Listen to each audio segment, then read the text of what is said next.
नमस्कार साथियों, जय हिंद। साथियों, मैं राजू यादव, जिलाध्यक्ष आम आदमी पार्टी किसान प्रकोष्ठ, जनपद मैनपुरी, उत्तर प्रदेश, भारत गणराज्य। आप सभी का स्वागत है इस वीडियो में। कहीं ना कहीं आज हम बात करने वाले हैं 3 मार्च को होने वाले इलेक्शन के बारे में। पूर्वांचल में 3 मार्च को इलेक्शन होने हैं और इस बार का जो ये चुनावी त्यौहार है ये बहुत ही महत्वपूर्ण है हम सभी के लिए। इस चुनावी त्यौहार में आपका जो एक वोट होगा वो अगले 5 वर्ष का भविष्य तय करेगा। आपका एक वोट 5 वर्ष में आपको किस स्थिति में ले जा सकता है। आप विकसित हो सकते हैं या जो आपकी स्थिति है उससे भी खराब हो सकती है। कहीं ना कहीं ये वोट आपका निर्भर करता है कि आप किसको वोट देते हैं। जैसे पिछली सरकार की बात करें तो पिछली सरकार में आपने क्या देखा था। जब हमारे यहाँ सरकार स्टार्ट हुई थी उत्तर प्रदेश के अंदर, जब शुरू किया था भारतीय जनता पार्टी ने अपनी सरकार, तो तब अगर हम देखें तो सरसों का तेल, रसोई गैस, किसानों के खाद बीज, इनके रेट अलग थे। लेकिन आज के समय में जो फर्टिलाइजर्स हैं, खादें हैं, वो तो मिली ही नहीं, बहुत मुश्किल से। आज भी हमारे देश के उत्तर प्रदेश के हजारों ऐसे किसान हैं जिन्होंने अपनी फसल बिना खाद के बोई। काफ़ी बार कॉल किया गया प्रशासनिक अधिकारियों को, समय दिया गया, और आपको पता है खेती में ऐसा नहीं होता कि आगे आने वाले समय पर ही जो है आपकी फसल बोई जाएगी। वहाँ एक टाइम फिक्स रहता है कि उस हिसाब से जैसे आपने पानी लगाया, परेवट की, उसके बाद एक निश्चित दिन जुताई होना जरूरी है। अगर एक दिन भी अगर आप लेट हो जाते हैं तो वो खेत जो है फिर उसमें कोई फसल नहीं होगी क्योंकि वो ड्राई हो जाएगा। तो ऐसे में किसानों ने बिना खाद बीज के इस बार जो है अपने खेत बोए, पुराने बीजों का प्रयोग किया। किसानों की दुर्दशा आपने लखीमपुर खीरी, जहां पर आपने देखा कि कैसे गृह राज्य मंत्री का बेटा जो है एक थार गाड़ी को किसानों के एक बड़े से काफिले पर चढ़ा देता है। किसान अपना धरना देने आए थे। क्या इस देश में शांतिपूर्वक धरना देना गुनाह है?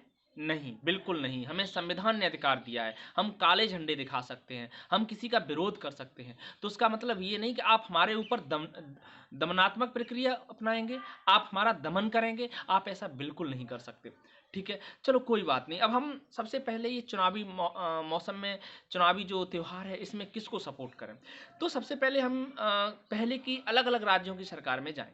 आपने देखा है पास में ही एक राज्य है दिल्ली, और दिल्ली के जो मुख्यमंत्री हैं माननीय राष्ट्रीय संयोजक अरविंद केजरीवाल जी।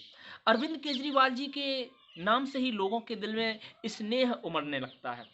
क्यों उमड़ने लगता है? क्योंकि उन्होंने महिलाओं, दलितों, पिछड़े, छात्रों, सबके लिए कार्य किया, किसानों तक के लिए कार्य किया। क्या क्या कार्य किए? अगर हम महिलाओं की बात करें तो दिल्ली के अंदर महिलाओं को, जिससे कि उनका विकास अच्छे से हो, जो परिवहन है वो फ्री कर दिया गया है। डीटीसी बसें या रोडवेज, उनमें उन पर किराया नहीं लगता। एक लाल रंग की स्लिप मिलती है जिससे महिलाओं को कोई किराया नहीं लगता। अब आप सोच सकते हैं कि केवल किराया जो है माफ़ करने से कितना बड़ा फर्क पड़ सकता है।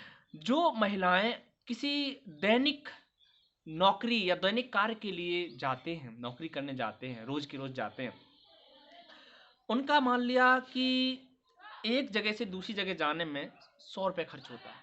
तो प्रति माह का 100 रुपये जाने का, 100 रुपये आने का, तो प्रति माह का आपको पता है कम से कम 6,000 रुपये उनकी बचत होगी। 6,000 रुपये में वो अपने घर की साग सब्जी से लेके बहुत सारे सामान ला सकते हैं। इसी तरह से महिलाओं में अगर हम शिक्षा की बात करें तो हम बात करेंगे दलित की, गरीब की। आपको पता है हमारे दलित, हमारे गरीब, हमारे पिछले जो वर्ग के लोग हैं, उनकी बेटियां कब पढ़ पाएंगी? जब उन्हें विद्यालय में कोई फीस ना हो, ठीक है, और आने जाने की सुविधा जब फ्री मिलेगी। तो मैं यकीन मानता हूं कि जब आप इतना फ्री करेंगे तो 100% जो हमारी महिलाएं हैं, जो हमारी गर्ल्स हैं, जो भी मुख्य धारा में नहीं है, उन्हें मुख्य धारा में लाया जा सकता है। भाई जब मुख्यधारा में लाने के लिए क्या करना पड़ेगा, उनका विकास करना पड़ेगा, सारे के सारे फ्री होने चाहिए, है ना। जितने भी इंस्टीट्यूशन हैं, चाहे वो 12th के अंदर की एजुकेशन हो या 12th के हायर जैसे बीएससी, एमएससी, पीएचडी, ये सब फ्री होना चाहिए। गर्ल्स के लिए कोई चार्ज नहीं होना चाहिए। दूसरा बिजली का है। बिजली एक बहुत बड़ा मुद्दा है देश में। आपने देखा होगा कि पहले बहुत बड़े बड़े कट लगते थे। दिल्ली में ही मैं रहा हूँ, दिल्ली में, तो दिल्ली में पहले 8-8 घंटे के पावर कट लगते थे। पूरी 24 घंटे में केवल 8 घंटे ही बिजली आती थी। ये मैं बात कर रहा हूँ कांग्रेस के शासनकाल में, ठीक है।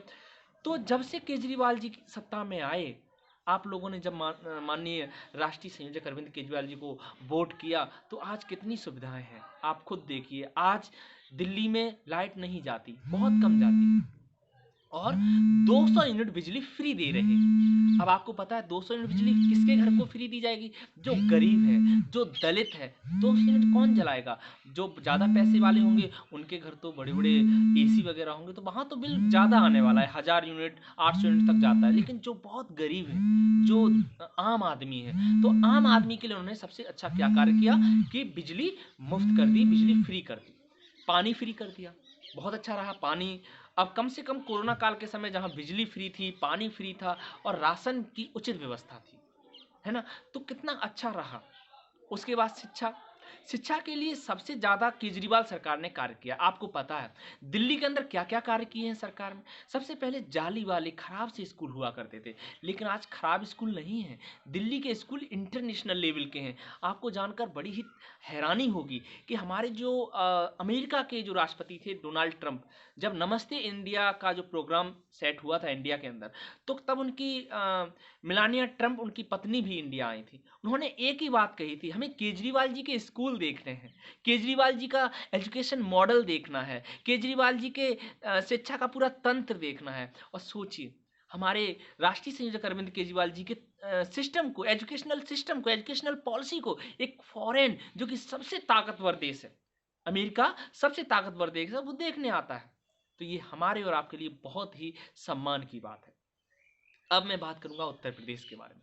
उत्तर प्रदेश में शिक्षा की बदहाली है, किसानों की बदहाली है, नौजवान युवाओं को मारा पीटा जा रहा है। आपने देखा कैसे एनटीपीसी के समय में, या फिर आपका ये जो 69,000 शिक्षक भर्ती के समय में कितना परेशान हुए हमारे स्टूडेंट्स बहुत परेशान किया गया, हमारे स्टूडेंट पर लाठियां बरसाई गई। मैं अपने सभी युवाओं से जिन्हें रोजगार की ज़रूरत है, मैं आपको बता देना चाहता हूं कि उत्तर प्रदेश में माननीय केजरीवाल जी ने 1,000 रुपये प्रति माह महिलाओं के लिए, 5,000 रुपये प्रति माह बेरोजगार जिन्होंने 12वीं पास कर लिया है उनके लिए देने का वादा किया है, ठीक है। 10 लाख नौकरी देने का वादा किया। पहले ही महीने के अंदर कम से कम 1 लाख नौकरी दे दी जाएगी। तो हमारी जो आम आदमी पार्टी है वो केवल जुमलाबाजी नहीं करती। जो ये लोग पहले क्या करते हैं, पूरा बजट को स्टडी करते हैं। बजट को स्टडी करने के बाद ही आपको बताया जाता है कि हम आपको ऐसा करने वाले हैं, हम आपको ये देने वाले हैं। लेकिन दूसरी पार्टियां तो 15 लाख भी देती हैं, जो बिल्कुल मिथ्या है, बिल्कुल झूठ है, ये जुमलेबाजी है। तो मैं पूर्वांचल के अपने सभी साथियों से कहना चाहता हूं कि आप इस बार आम आदमी पार्टी के साथ चलें, झाड़ू के साथ चलें। यहाँ पर आपको फ्री शिक्षा मिलेगी, आपके बच्चों को इंटरनेशनल लेवल की शिक्षा मिलेगी। सोचिए यदि आपका बच्चा अच्छी सी एजुकेशन ले लेता है, अच्छा पढ़ लिख जाता है, तो कितना उसे हेल्प मिलने वाली है। सबसे पहले आपने देखा कि जो अभी रशियन बार कन्फ्लिक्ट चल रहा है, रसिया ने यूक्रेन के साथ जो युद्ध चल रहा है, अब हमारे इंडिया की इतनी बड़ी संख्या में वहाँ मेडिकल की पढ़ाई करने जाते हैं। क्यों जाते हैं? इसीलिए जाते हैं क्योंकि हमारे यहाँ का एजुकेशन सिस्टम अच्छा नहीं है। अब वो इतने होशियार नहीं है कि वो नीट निकाल दें, अब बनना उन्हें डॉक्टर ही है। तो कहीं ना कहीं उन्हें जो वो होशियार नहीं हो पाए, वो जो शिक्षित नहीं हो पाए, वो इतने योग्य नहीं हो पाए, उसके ऊपर भी कहीं ना कहीं ये सरकारी विद्यालय ही तो रिस्पॉन्सिबल हैं। अब आप बताइए, जो विद्यालय पूरी तरह से प्राथमिक विद्यालय है, माध्यमिक विद्यालय है, इंटर कॉलेजेस है, तो ऐसे विद्यालय जो पूरी तरह से बच्चे का भविष्य यहीं पर निर्भर है, तो ऐसे में क्या होने वाला आप बताइए।